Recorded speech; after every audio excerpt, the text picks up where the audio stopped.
Part One-on-One with Mr. Burgher.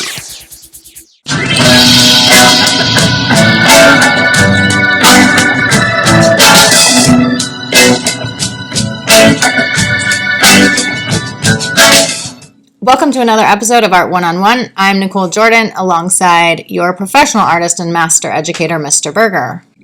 How are we today? Hot?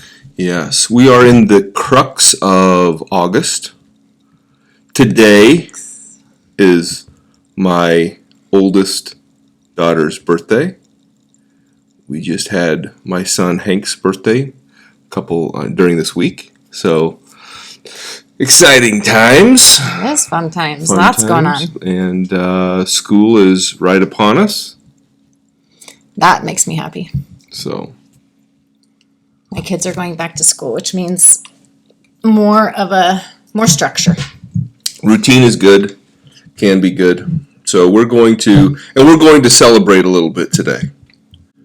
This is the last episode, the finale, the end of Art One-on-One. Finish it. Don't be dramatic. In this location. At this location, yes. And for those, obviously, it's by the time this comes out, it'll be old news. Indifferent news. But so we're leaving this place to greener pastures. We've been shooting this out of an apartment that we're no longer going to be renting, and so it's just easier to go on the move and go elsewhere. So next podcast will look different, and we're not even sure what it's going to look like. But not really sure. We have some ideas. We've kicked around some ideas. You have some ideas. Well, we've just had a discussion. We've had discussions, and I don't think the place matters so much, but the content is going to be the content, regardless of where we're at. I can yammer about art, and you can be cynical about my yammering, right? Correctiveness, but here we are, all the same. And I thought, I'd bring out the showbiz pizza stuff, and I'd bring out the. What do the sunglasses have to do with anything? Well, it's certainly not dark in here. Just the celebration of it, just the celebratory mood of the finale. Of the finale, the end, the finito, the whatever. If we didn't mention it, people probably wouldn't even notice the next time. Oh, this is a very observant crew. They're art people. True. Good point. So they would notice, but... Speaking of art... Yes. Let's go into to Ask the Art Guides. Ask the Art Guides, one of our favorite segments, longest segment. I wouldn't say it's our... Well, it's our first segment, so I guess it would be our longest segment. And we use these Art Oracles cards from Lawrence King Publishing, and you can find these cards all over the internet. It's a great set of 50 cards that give you insight to 3 different components of the artist's life, their work, or their inspiration, and maybe it will guide you down a path of better artistic production, but for us, it leads us down a path of creating a deeper conversation and that sort of thing as we travel down through the art universe. Which I did just already go through the cards and choose a card. And what's interesting, I don't know, you just said something that made me want to bring it up, and now I completely forget. But Cindy Sherman is who I picked for today. Cindy Sherman is, Cindy Sherman I know a little bit about. She is a photographer. She does a lot of self-portraits. She does other things, I think, but I think she's predominantly known for her self-portraits and things of that nature, putting herself in the character of whatever. I know that my oldest son, who took Art 101, Art Appreciation, and he had to write a report on a specific artist, and I know that the artist that he had to write a report on was, in fact, Cindy Sherman. I don't know how he did on that. But I do know that he did it. Well, she's definitely an interesting character, and it is it's definitely exemplified by the wording on her cards. So are we going to focus on the art, the life, the work, or the inspiration today, do you think? I mean, you're the... What's the first one? You're the pod boss. I want don't be yourself, be yourselves. Which definitely I think that's the life? That's the life. Yeah. Yeah, that's the life. And I think that is really her story. Like, she takes herself and puts herself in different characters, different personalities, different times. Yeah. That's what I know about her. I think a lot of artists do that. We've talked about in the past couple of weeks, we talked about, for example, Michelangelo Caravaggio, who painted himself as both David and Goliath, a double self-portrait. We've talked about many artists throughout time and history that have put themselves, their themselves and their alter egos on display. I could see you doing that. Well, I think that, there's that Mr. Burgher persona, and there's the... Well, just like this, or just like your bandana. You're always coming in looking like... And we're going places, and sometimes I'm just like, what is he wearing today? It's a spectacle. Yes. So, I could see you doing that. And so I think that artists... Maybe that's an artist's trait of putting themselves out there, and also this idea of an artist's alter ego. Well, or I would say, like, maybe she's very introverted. I think there are some artists that are very extroverted, some that are very introverted, and she seems to really be comfortable with herself by herself. I think that she is her own best subject. There was an old quote, I think it was from Rembrandt van Rijn, who is a famous Dutch Baroque artist.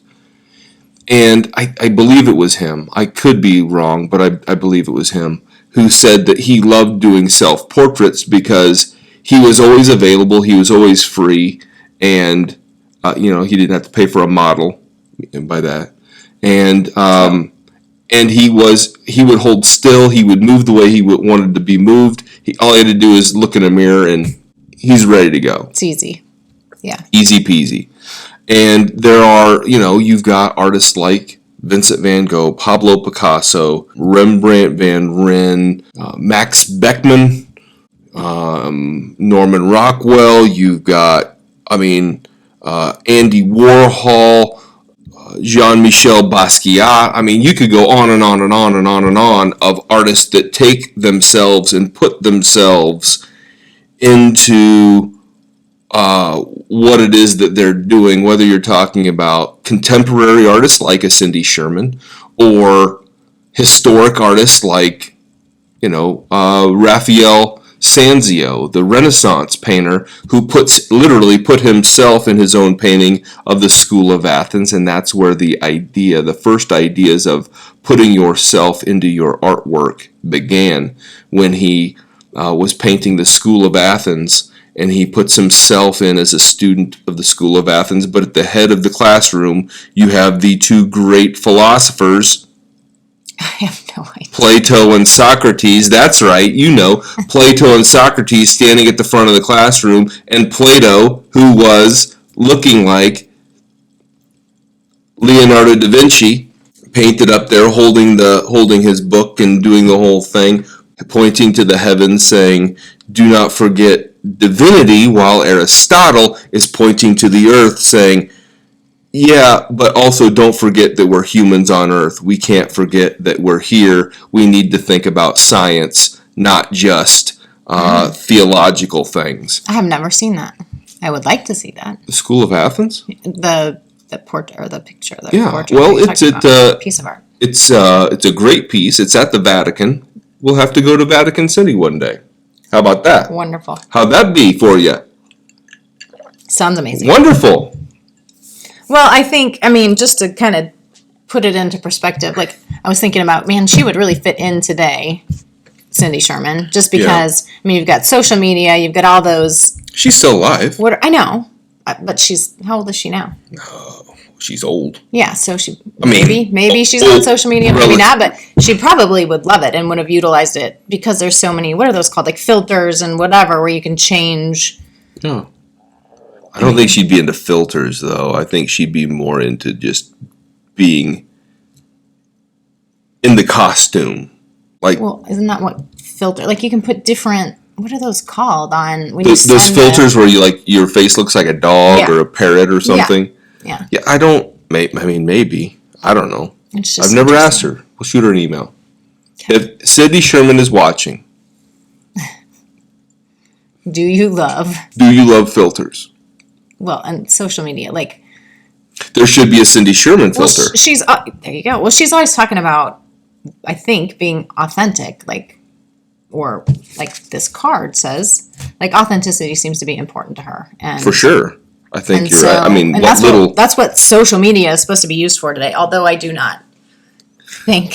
I don't know that. I mean, maybe that's what some bullshit artist is saying, but I think most people, let's be honest, most people that are posting stuff on Facebook are, hey, look at me, my life is perfect, where their life is a damn dumpster fire, just like the rest of us. They're just trying to make you think, yeah, they got themselves together. Well, bull crap. They got themselves sobered up enough to get it figured out to post it on the frickin' thing. Yeah, it's basically to show off and say, look what I'm doing, look what I've done, look what I'm eating, look what I'm drinking, look what I'm... It can be. I think it can be used for good and it can be used for bad, obviously. But, like for me, it's memes and, philosophy. Think about this stuff. Be thoughtful. Don't be a jackwagon. A lot of my stuff is about education. It's about teachers. It's about my family. It's that sort of thing. Like we've had some pretty cool experiences lately, like going to the race car thing and doing some really cool stuff. And, low key, I'll post a couple things, but I'm not, hey, look at me, I'm going to the race cars. Because that shit gets old. A show off gets old.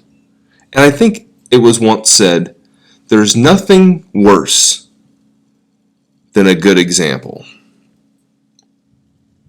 I think there are a lot of things worse than a good example. But doesn't a good example get old? Like, there's nothing more annoying than some goody-goody who's like, oh, look at me, I'm going to the show. Yeah, whatever, show off. I don't love social media, so I love it for business. I love it for reaching out to networking clients and teaching and educating and sharing. But as far as getting on and seeing what my friends are doing or people are doing, it doesn't. Yeah, but you don't like your friends as much as you think you do. That's not true. I love my friends. I would say I have a tight-knit group of friends. So I don't have a million friends where I'm trying to keep track of them. But anyway, back to... I was just noticing that you had taken a colored pencil of mine and hijacked it. Well, that's because that was the only thing handy to use for my notes. You use what you use. We're bare bones in here today. We are. So speaking of things we've been doing lately, places we've been going, that's what your video is on this prior week, right? It sure is. Yeah, we went to the Beyond Van Gogh exhibit. It was in the Quad Cities, and we were there. The whole rationale on why we were there was a bit unpleasant, but sad. But we were there. We found ourselves in the Quad Cities, and there was time available to be able to sneak into the Beyond Van Gogh exhibit that was there. Experience. And it was actually your sister that let us know that it was even there in the first place. That's right. And she said, hey, I think you guys would like this. So, and she's been a follower. I don't know if she watches consistently. She had us up on the big screen. But she historically has been a watcher of Art One-on-One and the podcast and the art show thing. So, hello to Amber. Hello. That's what we're talking about. So, anyway, she let us know that this would be a good experience, and we went to it. And this is my third or fourth Van Gogh experience like this, where it's video screens and things like that. And we've got the Nichole scale for video content. I would not put this at the top of my list of great Van Gogh experiences. I didn't enjoy it as much as I enjoyed others. It was not nearly as educational or informative as others. But in terms of the video and the music and the whole bit, I thought it was decent. So it wasn't my least favorite, but it certainly wasn't my most favorite. So it's kind of the middle of the road. And it's still traveling, it's still touring. So if you do get a chance to go to Beyond Van Gogh, I would encourage you to go. Well, if you enjoy art, if you enjoy Van Gogh, I don't know. It was okay. I don't know what the other ones were compared to. What are the different, like the Van Gogh experience, Beyond Van Gogh? There's the one. Gogh. There was immersive. That's right. Immersive Van Gogh. There was a Van Gogh experience, and then Beyond. And there was also another one called Monet and Friends that I went to, which has nothing to do with Van Gogh. But which was very, very good. There's a production company out of Australia that did one of those. I believe it was the Van Gogh experience. I'd have to go back and be more thoughtful about what I'm saying. But there was a production company out of Australia that made one of those that was very, very good. And this one, I believe, was made from a Canadian production company. But whatever. It was definitely, I'm glad we went. It was the first time I've ever went to anything like that. So it was fun. It's not high on my, I probably wouldn't go to another one if you asked me to. You wouldn't? Well, for the price, I don't know. Well, I don't know if it's price. Worth it. The price was higher because we waited last minute. We wanted to get in at a certain time frame, and the only way to get in the time frame that we were specifically looking at was to buy a certain upgraded VIP type ticket, and otherwise we were going to have to wait another hour to get in. And I was just expecting it to be more interactive. It was cool to be in the middle of it all and be surrounded by the art. It was all over, animated. On the floor. Yeah. It was cool in that way, and there weren't a gazillion people, so you were able to kind of just walk around and experience it. But I don't know. I just thought it would be more interactive than it was. Were the other ones more interactive that you went to, or it's pretty similar? Similar. Again, the only difference, the major difference was the one that I liked the most. It had maps and it had text, kind of like that, where it had quotes that would pop up on the screen. This one had that too, but it was more following the timeline of Van Gogh. So it was when he was during his Dutch period, he's living here, and this is what he's doing, and that whole time was kind of set to music, and there was animation of all the different pieces of work that he was making during that period. And then as that transitioned or evolved into another period or another major artwork or whatever, it would kind of lead you down the path with text and educational things. So you were watching the artistic life of Van Gogh through his life, like a timeline. Yeah. As opposed to just random quotes. Here's what he had to say, and not really. It kind of followed a timeline from the beginning to the end of his life, but not really. There was no beginning, middle, end. There was no There was nothing to really indicate where you were at in his life. It was just kind of all woven together. Of your experiences like that, what has been your favorite one? Not just Van Gogh, but like similar type exhibitions. I really liked the Monet and Friends one that I went to. And what was... It had basically all of the Impressionists. So when we've gone back, like last week, we talked about the 4th Impressionist art show. Mm-hmm.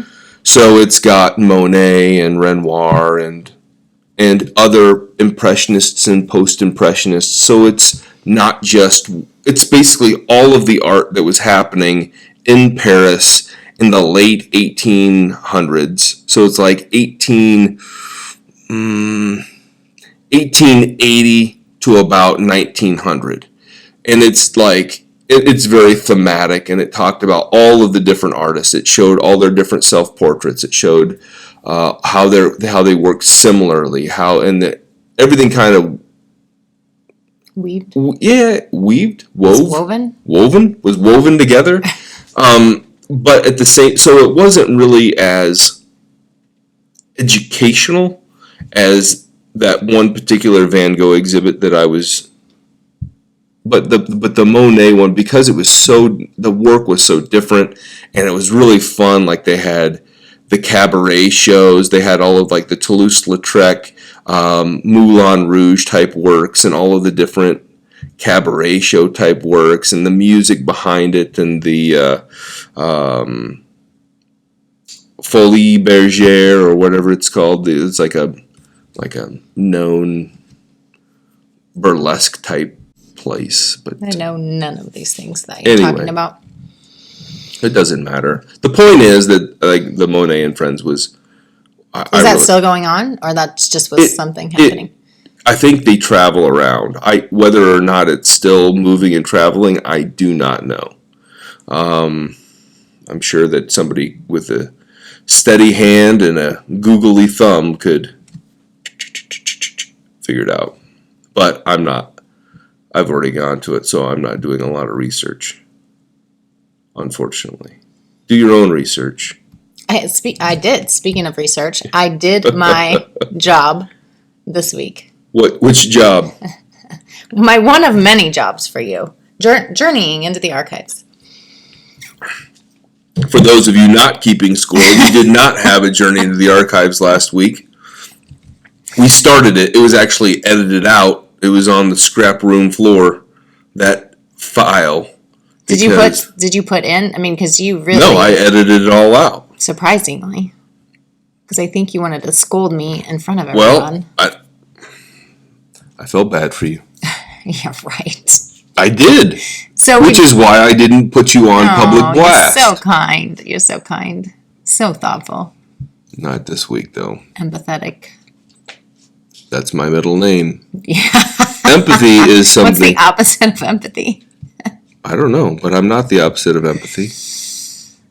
I don't know. Depends on what you're talking about. Anyway, I made it into the journey.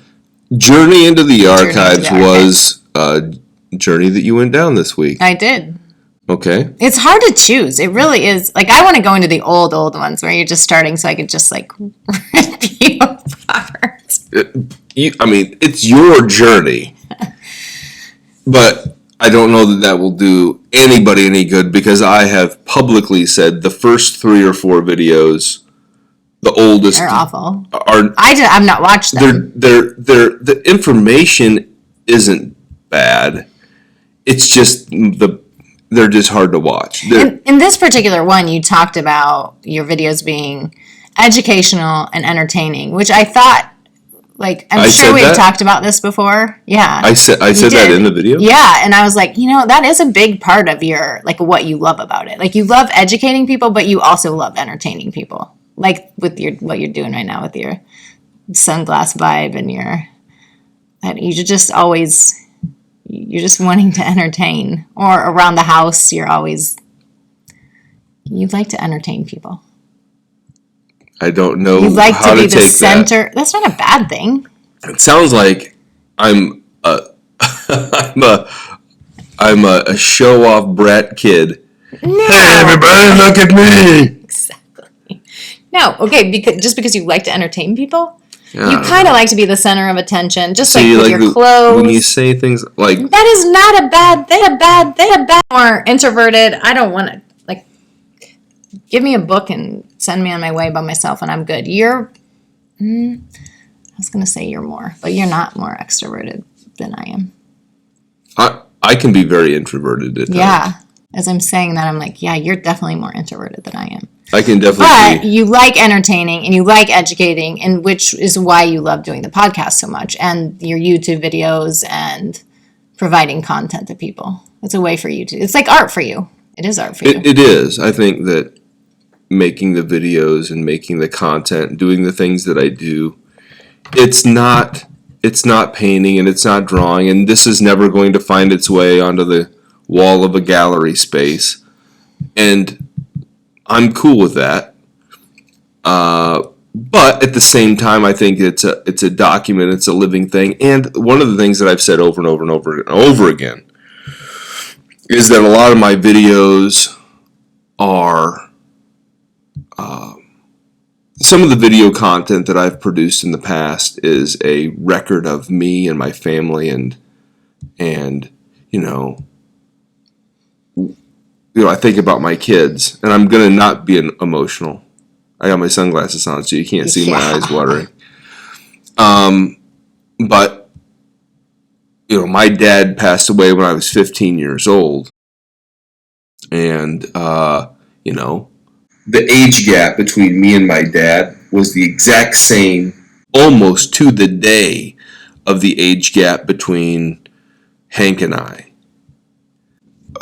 I say that thinking, my dad passed away when I was 15, and my kids have never heard my dad's voice. My kids have never heard his wisdom. My kids have never been able to be in the presence of him or have, what I wouldn't give to be able to, and somewhere I might have some VHS tapes with him on it, but there may be very, very few pieces of content that I could even scavenge, if they even exist. But what I wouldn't give to be able to have and impart my dad's knowledge onto my kids. And so in some sort of vain, sort of crazy, sort of micromanaging sort of way, I'm producing content that my kids, grandkids, great-grandkids can say, hey, if YouTube or wherever it still exists at that time, hey, here's an archive of, from an old digital format. Blow off the dust. Oh, that's YouTube? Holy smokes. Like everything from our youths, I think about, Hank living right now. Hank is living through my 80s. When I was Hank's age, it was the 80s. Mm-hmm. And, how different is our world today than it was in the 80s. Right. When I was in, his shoes in 1983. Not to get off topic here, but speaking of how our world is today, this right. Twitter thing just has me. Twitter thing. The Twitter thing, where is it Elon Musk that took it over? Mm-hmm. And now it's a black, what is it, the icon? It's an X. It's a black X. Square with a white X.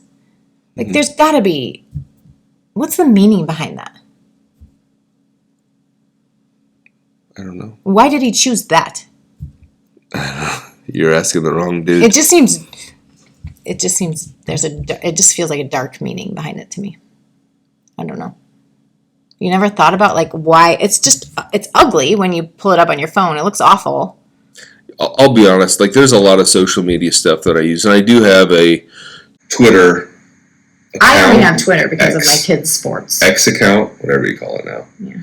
I do have an account, but I very, very, very seldom use it, check it. I mean, the only time that I've really used it in the past year, I mean, I've posted a couple things, but for the most part, the only reason that I've ever used it is to, like, make a comment to Kevin Nash on his podcast, right, or to say something about art or what I'm doing, or to promote this, or...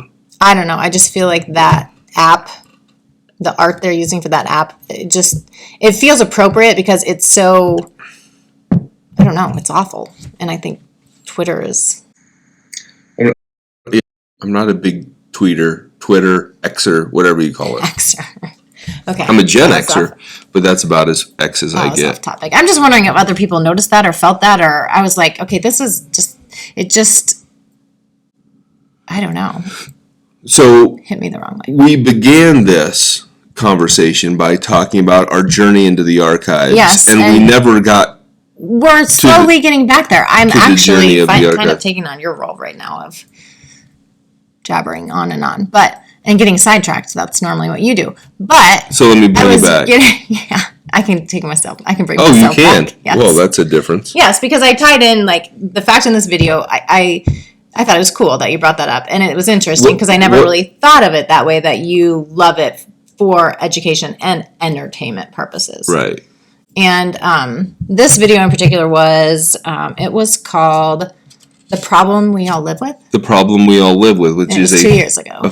Which I think that's a detailed video. It is. From several years ago, which focuses on a particular work by Norman Rockwell. Correct. A Problem We All Live With is a very, very powerful piece about the true history of a little girl, Ruby Bridges, who was living in, I believe it was in New Orleans, Louisiana. She's trying to go to get into public school, and her parents had to fight the school board because they wanted their daughter to go to this particular public school, and the school board said, no, there's a black school that she's supposed to go to, send her to that school. And they said no, we can choose to go whatever to school we want to, and we want to go to that one. And it ended up being a complete disaster for that little girl.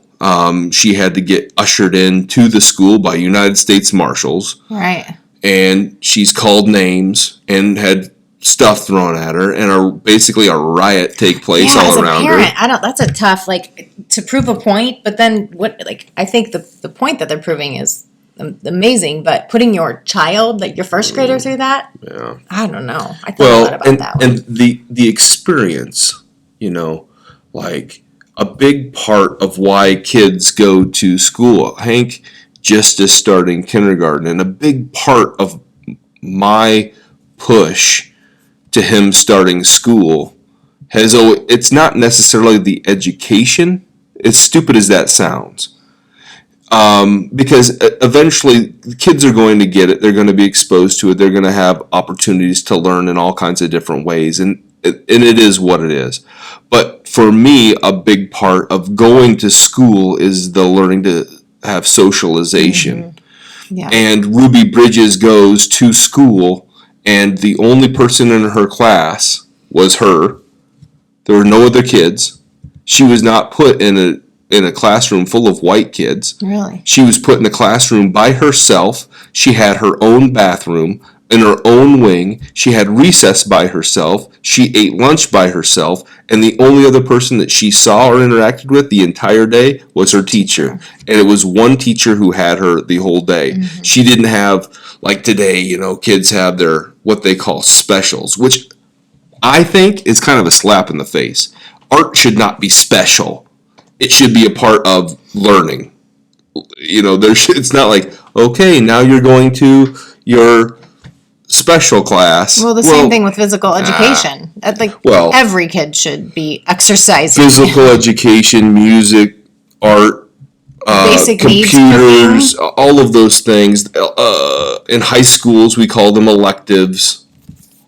I did work at one school where I loved what they called themselves. They called themselves the Rats, the Related Arts Teachers. And it was any of the electives or the so-called specials. They called themselves the Rats. And I loved that because it was like, you know what? You think that we are, like, you're not going to call us that, but we can call ourselves that. And I loved it.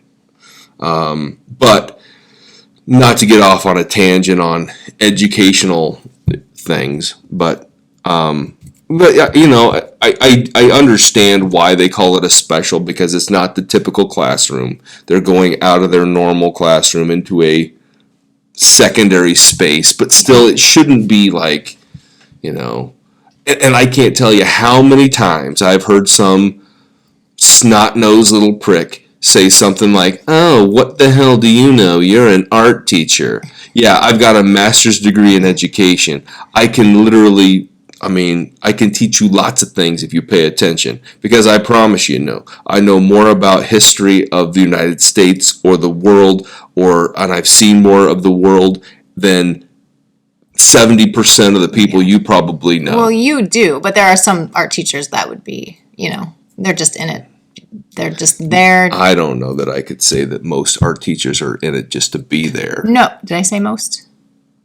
I said there are art teachers. If I said most, I didn't mean to. But there are extremes in every job or profession. Like some people that are just there to make a living and go home, but there are also people that are passionate about what they do. That's in every. That's true. But again, that's true of. I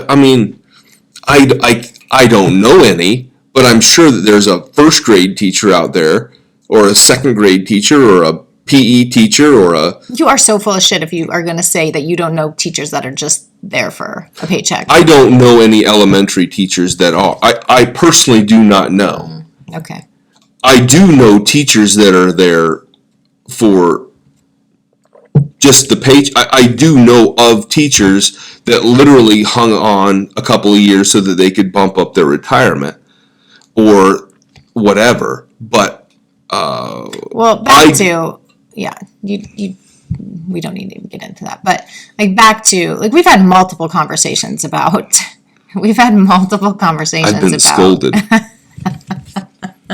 Well, you were going to go off on a tangent there. You could sense it. Yes, and I'm kind of going off on a tangent as well, maybe. Right. But we've had this conversation many times where we both feel like there are things that are just as important or more important that should be taught in schools than the test-taking, math, English, whatever, that we're so focused on. Yeah.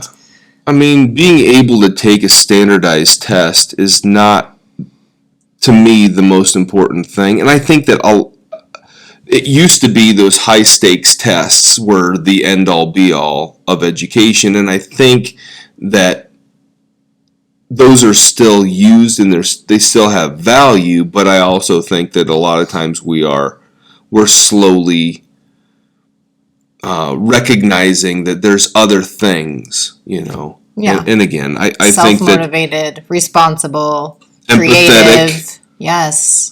Works well with. There's just so many. Works well with others. Yeah. Doesn't run with scissors. But I do think that.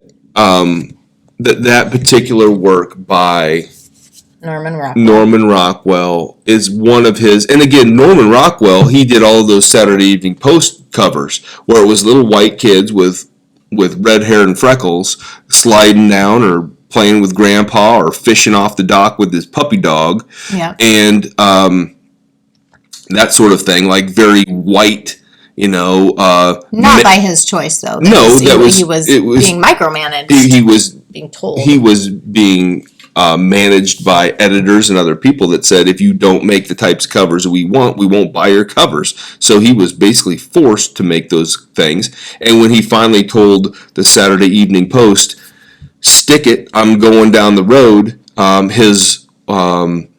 his wives, he was married 3 times. All 3 of his wives were teachers, and his last wife was very, very involved in the civil rights movement. Right. She said, now that you've told the Saturday Evening Post to stick it, make the art you want to make. Right. And so he started doing other things, making covers for other work. Was that one of his first pieces after he told him to shove it? Or? I don't know if it's one of his first, but it's definitely. I mean, that was very topical. It was very in the news, and you see this little girl, in her little white dress with her brand new shoes, holding her books. It makes me sad. Yeah.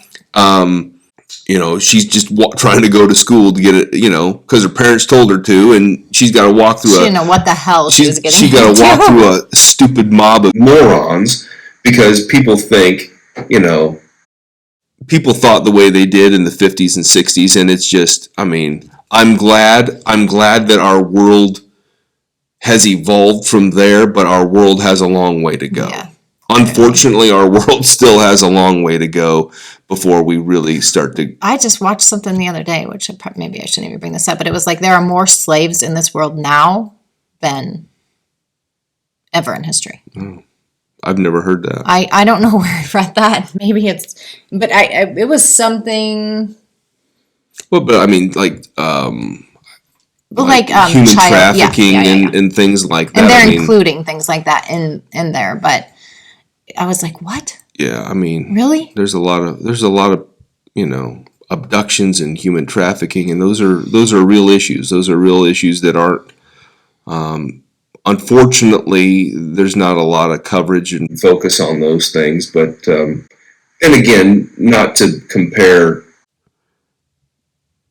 people that are humanly trafficked, however you would phrase that, with Ruby Bridges and her situation. They're very different situations, but equally sad and tragic and in their own separate, unique sorts of ways. But that is why I like art so much in regards to like being able to, just like them, what do I want to say? Not fighting the civil rights, but like that movement speaking their truth about it. That's one of my favorite things about art. Norman Rockwell wasn't really at liberty to do that for a long time, and then when he finally walked away from opportunities to be able to say what he wanted to say on the topic, yeah. And he was wrongly and unfairly labeled as a racist and a this and a that and another thing because he didn't make those types of works, because they didn't understand why he didn't. Right. And when he was financially stable enough to walk away and to do his own thing, and he had name recognition and he could do other things and continue to make money. So use art, use social media. That's the lesson for today. Use it to do good. Can you imagine what would happen if everyone would use it to do good instead of being... Spread the word of Art 101, and you will get 3 months of good luck. I hate those things. No, I used to get those all the time, like in the 90s. If you share this. What was it on? It wasn't. You get it like in an email or whatever. Yeah, it was email. It was because you never because back then there was no text messaging or anything like that. I still have stuff show up like that, like this post on Jesus, and you're going to be blessed for the next 3 months. If you do, you're going to get $1 million. How about we just try being good, passionate, empathetic, loving, kind people? Try it. Let's see if you get anything good from that. You try to be a little bit more loving and empathetic toward me. I'm always loving and empathetic towards you. Well, all right. Well, there's one last thing that I think we need to do before we wrap it up. I hope so, because I'm melting right now. So what I did, I got a couple of shot glasses. We need to celebrate the end of our time in this. I think it's more so about the new beginning rather than the end. Well, it's a goodbye and a hello. One door closes, another one opens. Don't give me a lot. And this is a drink that is only available in Germany, or exporters. So don't try to find it. But I think, did you drink some of that? Or No, you just... I just, I like to smell things. I just smelled it. Yeah. It smells good. It smells really good. It is very good. And it's, anyway, it's, I think it's a goodbye to where we've been and a hello to moving forward. And, I think that we've got good things going on the pod right now, thanks to the addition of the pod boss. And I'm having fun, and hopefully we're getting. Last week I told you I was a little bit disappointed in her, and I think it's going to ebb and flow. You're not always going to hit a home run. You're not going to hit a home run every at bat. You'll never, in your case. No, we just won't bring that up. All right, so I'm not a baseball player. Thank God. Cheers to new beginnings. Oh, that was good. All right, well, thanks everyone for watching. We hope that you'll jump on and subscribe to the podcast. Hit like, share, interact in the other spaces too. Not Twitter, not X, Facebook, Instagram, YouTube. What else? I hate Fortnite.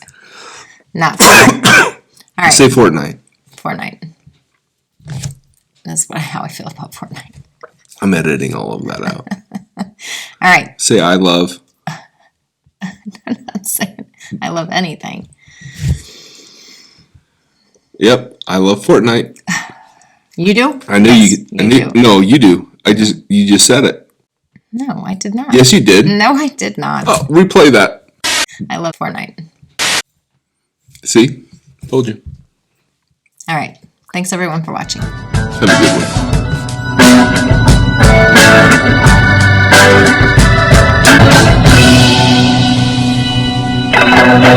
one.